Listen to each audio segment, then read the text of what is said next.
కరెంటుకి సంబంధించినటువంటి నిల్వ అన్నది అత్యంత కీలకమైనటువంటి, ఇది సాధ్యం కాదు. కరెంట్ అలా ప్రొడక్షన్ ఇలా వాడేసేయాలి, కానీ దాన్ని నిల్వ చేయడం అంటే అసాధ్యమైన పని. దాన్ని సుసాధ్యం చేద్దాం అనుకుంటోంది ఆంధ్రప్రదేశ్ ప్రభుత్వం. రాష్ట్ర విద్యుత్ రంగంలో బ్యాటరీ ఎనర్జీ స్టోరేజ్ సిస్టమ్ని ప్రభుత్వం తీసుకురావాలనుకుందట. దీని ద్వారా గ్రిడ్ బేస్ లోడ్, పునరుత్పాదక ఇంధన వనరులు ఏకీకృతం చేయడంతో పాటు అవసరమైన సమయంలో వినియోగించుకునేందుకు వీలుగా బ్యాకప్ విద్యుత్ అందుబాటులోకి వస్తుందంట. దీంతో పీక్ డిమాండ్ వేళల్లో అధిక ధరకు విద్యుత్ కొనుగోలుతో ప్రజల మీద పడే భారాన్ని కొంత తగ్గించవచ్చు అనేది ప్రభుత్వం అంచనా వేస్తుందట. ఇందుకోసం కాంపిటేటివ్ బిడ్డింగ్ విధానంలో 2000 మెగావాట్ల BESS యూనిట్ల ఏర్పాటుకి సంస్థలను ఎంపిక చేయబోతున్నారు.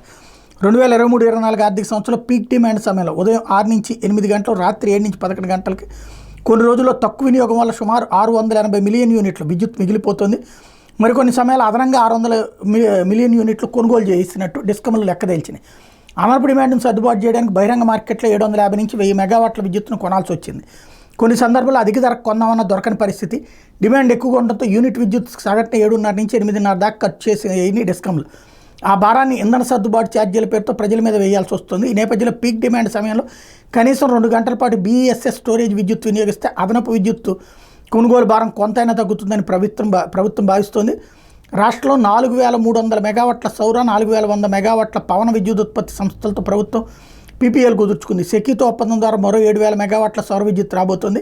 కేంద్ర ప్రభుత్వ పథకాలు PM కుసుమ్, PM సూర్యఘర్ ఆవాస్ యోజన కింద మరో 3725 మెగావాట్ల సోలార్ పవర్ అందుబాటులోకి తీసుకురావాలని ప్రభుత్వం భావిస్తుంది. వీటన్నిటికీ మినహాయించిన ప్రస్తుతం పునరుత్పాదక విద్యుత్ PPL ద్వారా వచ్చే విద్యుత్తులో డిమాండ్ తక్కువగా ఉన్న సమయంలో 450 నుంచి 500 మెగావాట్ల మిగులుతోంది.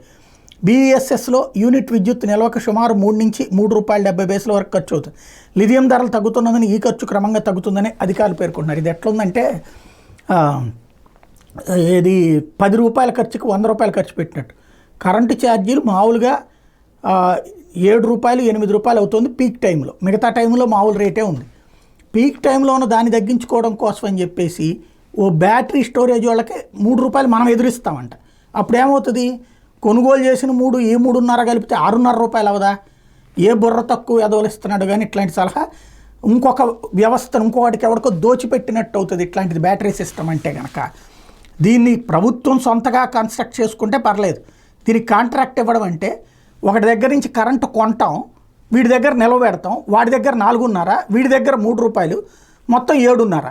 ఏ 7 అయితే ఏమైంది? 7.5, 8.5 కరెంటు కేంద్రం అమ్ముతున్నప్పుడు ప్రొడక్షన్ పెంచుకోవాల్సింది పోయి ఇలాంటి తిక్క ఆలోచనలు ఎవడు చేస్తున్నాడు. కానీ రాష్ట్ర ప్రజలకు సొమ్ముని తీసుకెళ్ళి ఎవడికో దోచిపెట్టడానికి నాటకాలు ఆడుతున్నట్టు కనబడుతుంది ఇది.